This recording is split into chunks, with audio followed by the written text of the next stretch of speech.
अधरामृत।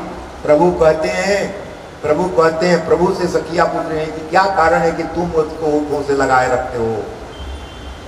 तो बांसुरी कहते हैं देखो इसका पेट खाली है सखियां, गोपियों इसका पेट खाली है। जिसका पेट खाली होता है उसको मैं अधरामृत देता हूँ, अधरामृत देता हूँ। यानी कि अधर, यहाँ तो ये भाव कहा जाएगा कि ओठ का अमृत देते हैं, मतलब अधरामृत मतलब है, क्या मतलब नहीं। अधरा मतलब धरती, धरती का अमृत नहीं, स्वर्ग का अमृत मैं पान कराता हूँ। अधर मतलब ओठ भी होता है, अधर मतलब वह मतलब नहीं है, धर मतलब धरा, मतलब अधरामृत देता हूँ। इस धरती का अमृत नहीं, उस खंड का अमृत का मैं रस देता हूँ। ब्रह्म है, ये सब समाधि भाषा लक्षार्थ है। ये भाव इसके बहुत दिव्य हैं, इसलिए इस भावे के कारण तो सुखदेव जी कथा कहने को तैयार हुए हैं।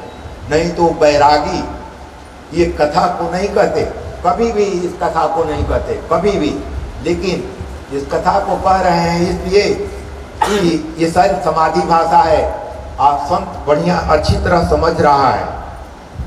एक पतिव्रता नारी अपने पति की जी जान से सेवा करती थी। एक दिवस उसके पति काम धंधे से निवृत्त होकर बड़ी रात बीते आए, बहुत थक गए थे, तो पत्नी ने अपनी गोद में उनका सिर रखकर उन्हें सुला दिया।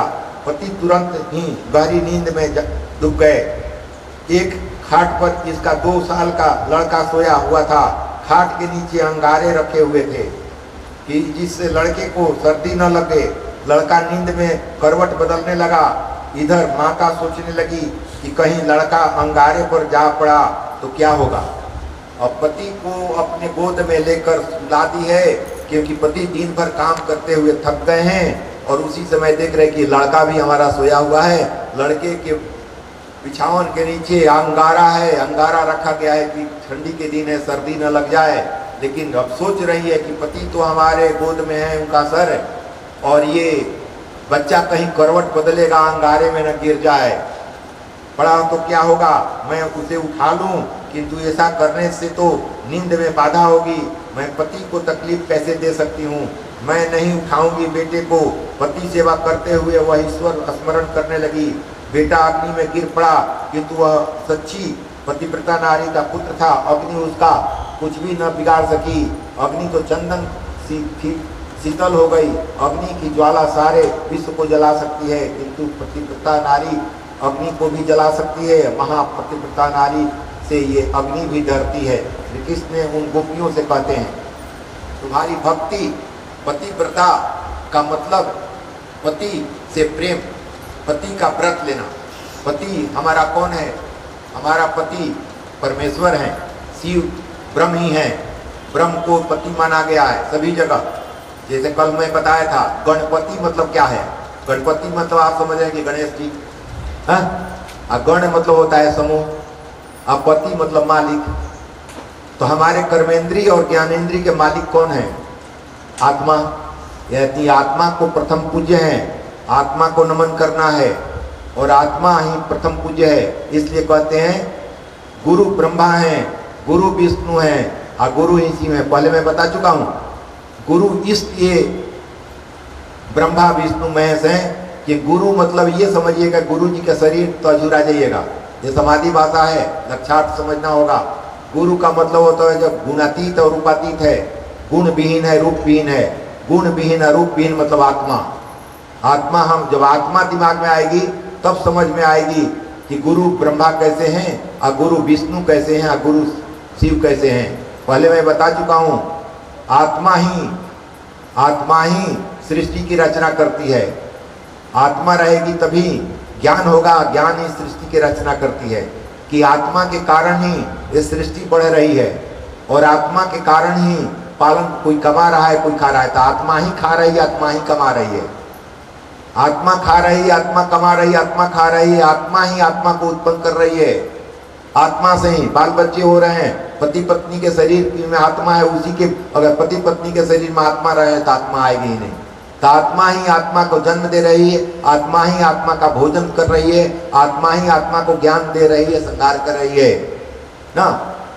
तो ये परिभाषा होगा। ये ना समझिएगा कि गुरु जी का शरीर ही ब्रह्मा है, विष्णु है, महेश है। शरीर से जहां दिमाग में आया कि गुरु में एक खामी है तो ब्रह्म कहेंगे गुरु मतलब आत्मा होती है, आत्मा का ही शिकायत कर रहा है, अंडरलाइन कर देंगे, कहीं लायक नहीं छोड़ेंगे। किसी भी व्यक्ति के अगर शिकायत कर रहे हैं तो ब्रह्म है, कहेंगे कि हमारी ही शिकायत हो रही है, क्योंकि अगर उस शरीर का शिकायत करता तो पता कि पंचभूत तो गलती किया है, मैं गलती, तू गलती किया है, मतलब मैं गलती किया, आत्मा गलती की है और तुमको अंडरलाइन। जैसे कहा हुआ अजामिल का उदाहरण याद रखना। ब्रह्म तू नाम ले रहा अपने लड़के का, लेकिन गोलोक धाम से पार्षद आए कहते हैं कि ना नारायण नारायण कहा है ना। ब्रह्म कहते हैं कि हमारा ही नाम ले रहा है, कन्हैया यहाँ खीर भोग लगा रहे हैं, या जहाँ कहते हैं कि नारायण आइए तो कन्हैया कहता है कि हम ही को बुला रहे हैं। ये सारे उदाहरण जब एक जान मिलेगा तब आपको बुझाएगा कि रहस्य कुछ अलग है। इसलिए किसी की भी शिकायत कर रहे हो, निंदा शिकायत कर रहे हो तो समझो ब्रह्म कहते हैं कि हमारी शिकायत कर रहा है, क्योंकि शरीर का तो शिकायत कर नहीं रहा है। राजा भरत वाला, रघुगुण वाला भी वृत्तांत याद करोगे तो ये उदाहरण देखिए, 18,000 श्लोक बनाए हैं, 4 ही श्लोक था परमात्मा का दिया हुआ। परमात्मा ने 4 श्लोक ब्रह्मा जी को दिया, ब्रह्मा जी ने 4 श्लोक भागवत का नारद जी को दिया, नारद जी ने 4 श्लोक वेदव्यास जी को दिया, वेदव्यास जी ने उदाहरण देकर उपमा दे के इसका 4 श्लोक से 18,000 श्लोक की रचना की। और 18,000 देख रहे हैं, कथा कहानी के माध्यम से खाली पुष्टि भक्ति है, इसके हुआ, ऐसे हुआ, ऐसे हुआ, यानी कि जीव पुष्ट हो जाए, क्योंकि वो केवल समझना बड़ी कठिन है, वैरागियों के लिए वो है। बार बार मैं याद दिला रहा हूं। तो आत्मा मूल आत्मा है, आत्मा जब समझ में आ जाएगी तो भेद समाप्त हो जाएगी, अंतर ही खत्म हो जाएगा, तेरापन मेरापन ही खत्म हो जाएगा। ये ध्यान की अवस्था।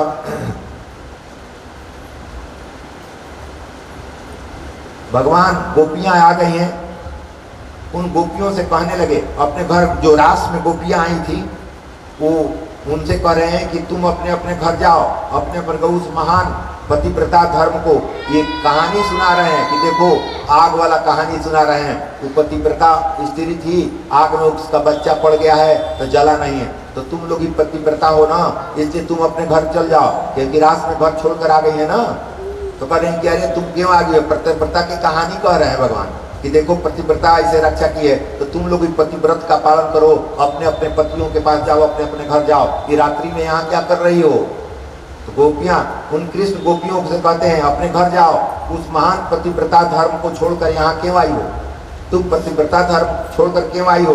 ध्यान की अवस्था में साधक का चित्त चंचल होने के कारण उनसे चारों ओर अंधेरा ही दर्शन होता है, ईश्वर रूपी प्रकाश का नहीं। यदि वह निराश न होकर प्रयत्न करता रहे तो अंधकार चीर कर प्रकाश अवश्य आएगा। तो गोपियां कह रही हैं कि हमारे पति तो तुम ही हो। पति तो उसको कहते हैं पाति इति पति, यानी कि जो मृत्यु के भय से बचा दे वही पति है। शास्त्र की व्याख्या वो भी जानती हैं, पति के मैं भी शास्त्र जानता हूँ, तुम ही कथा कहानी नहीं जानते हो। शास्त्र कहता है कि जो मृत्यु के भय से बचा दे वही पति है, तो तुम ही मृत्यु के भय से बचा सकते हो, इसलिए वास्तविक सारे ब्रह्मांड के पति तुम ही हो। तो तुमको छोड़कर मैं कहाँ जाऊं। शरीर त्याग तो जीव तुरंत कर सकता है, किंतु मानसिक त्याग करना बड़ा कठिन है। मानसिक त्याग न करे और केवल शारीरिक त्याग ही करे तो दम्भी हो जाएगा। अगर मानस से मन से त्याग न करे तो शरीर से खाली त्याग करेगा तो अहंकार आ जाएगा। इसलिए भगवान रासलीला में वर्णन करते हैं कि गोपियों का शरीर उनके घर पर था, उनकी आत्मा आई थी, आत्मा परमात्मा का मिलन था। वो उलाहना दे दे समझा रहे हैं, बहुत ऐसे करो ऐसे करो। गोपियां भी कहती हैं कि तुम ही कहानी नहीं जानते हो, मैं भी जानती हूँ ना, उनको समझा रहे हैं। भगवान भी कह रहे हैं कि एक प्रश्न पूछे, प्रभु ने अनुमति दी। गोपियां कह रहे हैं कि तुम तो बहुत कहानी कहती है, अब हम भी कुछ पूछें। भगवान कहते हैं कि पूछो। तो कहती हैं गोपियां, पतिव्रता नारी का जो धर्म आपने बतलाया उसका फल क्या है। कहते हैं कि पतिव्रता नारी का जो फल, गोपियां पूछ रही है भगवान से, जो तुम फल बताए हो उसका फल क्या है। कृष्ण कह रहे हैं मन शुद्ध होता है। गोपियां कह रही हैं मन शुद्ध होने पर क्या मिलता है। गोपियां कह रहे हैं कि मन शुद्ध होगा तो क्या मिलेगा। कृष्ण कहते हैं उस शुद्ध मन जीव को परमात्मा मिलते हैं। गोपियां करें, धर्म का पालन चित्त शुद्धि के लिए है और चित्त शुद्धि का फल है प्रभु मिलन। गोपियां आप तो हमको मिल ही गए, तो फिर उस चक्कर में क्यों पड़े? कहानी तुम ही नहीं जानते हो कन्हैया, मैं भी जानती हूँ, हम भी प्रश्न पूछना जानती हूँ। पति की सेवा करने से क्या बनेगा? तो मन शुद्ध होगा, मन शुद्ध होने से क्या मिलेगा? तो शुद्ध मन से परमात्मा मिलेगा। तो कहती है कि परमात्मा हमको मिल ही गए, तो किस चक्कर में अब मैं पढ़ूं? हाँ, तो ये भी प्रश्न उत्तर है। स्त्री धर्म सर्वश्रेष्ठ है, वह फिर कह रहे हैं प्रभु, स्त्री धर्म सर्वश्रेष्ठ है, वो अपने पति और संतानों की सेवा करे, संतानों को धर्म की शिक्षा दे, यही उसकी सबसे बड़ी सेवा है। कथा आख्यानों में बैठे रहना नहीं।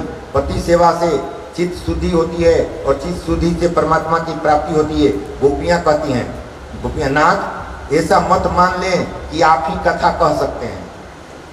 साफे कहती हैं कि नाथ ऐसा मत मान लीजिए कि आप ही कथा कह सकते हैं, हम भी कुछ कर सकती हैं। विगत जन्मों में हमने सब कुछ किया है, याद कीजिए पिछले जन्म में मैं भी साधना करते करते थक गई थी। गोपियां वही कहा जाता है कि पूर्व जन्म का भी इनको याद है। कहते हैं कि विगत जन्मों में हमने सब कुछ किया है, कथा आख्यान कीर्तन भजन सुनते सुनते और सुनाते हम लोग थक गई हैं।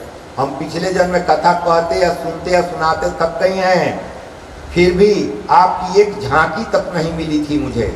मतलब जोगी लोग है, जोगी सन्यासी जन्म लिया है, गोपी बनकर आया है। सो हमने ऋषियों का चोला उतार गोपियों का चोला पहन लिया है।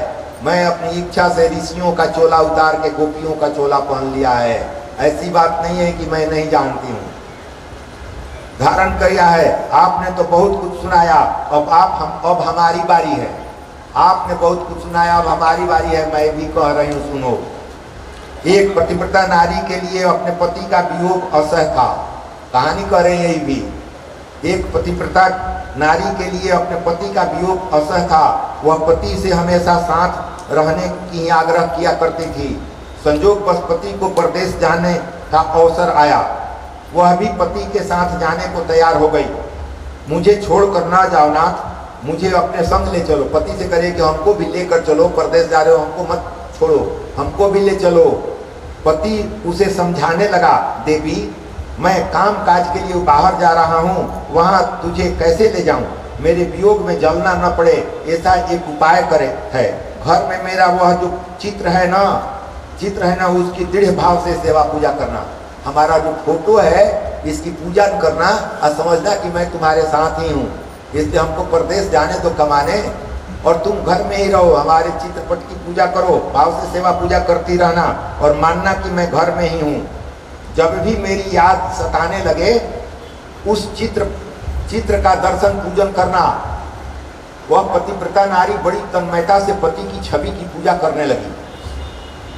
2 महीने बीत गए। एक दिन पति लौट आए। उस समय वह नारी पति के चित्र की सेवा में लीन थी। जिस समय पति आए बाहर से, तो अपने पति के चित्र की पूजन में लीन थी। अब प्रभु हमारा प्रश्न यह है कि पति की आवाज सुनने पर भी वह स्त्री चित्र की सेवा करती रहेगी या पति के स्वागत में आगे बढ़ेगी दरवाजा पर? भगवान कहते हैं, अरे यह भी कोई पूछने की बात है? दौड़ती हुई द्वार पर पहुंचना चाहिए उसको। तो गोपियां कहती है, बस हो गया, हमको उत्तर मिल गया, उत्तर मिल गया। कृष्ण चित्र तो कागज का है, एक टुकड़ा ही है। जब भी द्वार पर तुम्हारा साक्षात पति देव पधारे हुए हैं तो क्यों नहीं जाओगी? गोपियां करें, नाथ हम जीत गई, आपने बराबर न्याय किया। हमारा भी यही कहना है कि जब परमात्मा मिल ही गए तो फिर लौकिक पति के पास मैं क्यों जाऊं?